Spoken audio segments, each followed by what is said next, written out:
Okay, I came across an interesting article on MSN by NAR City. It is the top 5 paying professions in Canada. Number 5 is construction, which has a basically median yearly salary of $82,000. Interestingly, it says this is a male-heavy industry and it shows construction has the largest gender pay gap. Whatever. With women making an average 80 or 79% of what men earn. I wonder why that is. Why do you think that is? I suspect everybody knows. Do they want to say? I'll leave that to your own conclusions. Next is education at $83,000 a year. Teachers, professionals, and trainers. Most of those are women. Doesn't say that here. And again, these people are putting in the fewest hours, averaging 37 per week, the lowest of any industry. So they get paid more. There's no gender pay gap there for less time. Anyway, next is professional sciences like lawyers, engineers, accountants, consultants, designers, researchers, IT professionals. They're at $90,000 a year. And this one also has a big pay gap. Interestingly, women make 80% of what men do. I don't know anything about that, so I can't speak to that. The next one is public administration, which is basically government work. And this one makes me mad. The average is $91,000 a year. Lawmakers, policy analysts to police officers, park rangers. And they are notoriously the most stable jobs, of course, because the government just accepts all sorts of mediocrity.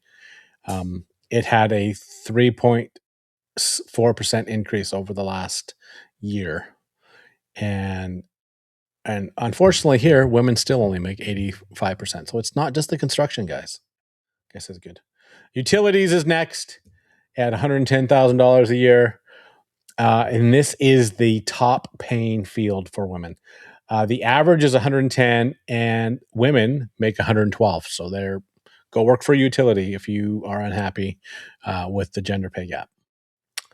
It doesn't really say electricity, water, waste, natural gases, both public and private. And then at last is unsurprising, natural resources, forestry, fishing, mining, quarry, gas of all, and oil and gas. They make $115,000. And this is unsurprisingly not nearly as prosperous for the women. What are you going to do about it? I don't know what you're going to do about it. Their wage increased by 3.1% over the last year, narrowly beating inflation, and women make $450 less per week on average. Should we talk about that? The gender pay gap and why that is in these fields. The only one that it seems to have utilities is the best for women, and education. Those are the ones where you is the most favorable to the ladies, is what it looks like from here. They have education. You get the best pay for the least amount of hours. I'll let you decide the conclusion of that. Why that is, I don't know. I have lots of theories. Most of them will get me in trouble, but it's interesting nonetheless. Canada really is starting to see some of the lower ones: manufacturing, transportation, healthcare. Interestingly enough, these include high-paying roles like radiologists and surgeons, and they are way down the list.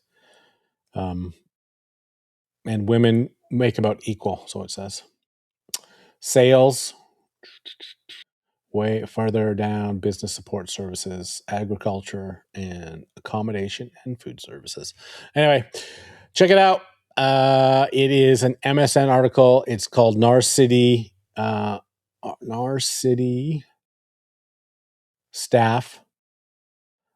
Just came out. The highest paying jobs in Canada for 2026 were revealed. And number one is neither law nor medicine. Construction's up there. Utilities up there. resources, natural resources are up there. Education's up there. A lot of good stuff. Uh, let me know your thoughts. And those, as always, are my thoughts and not yours. Have a great day.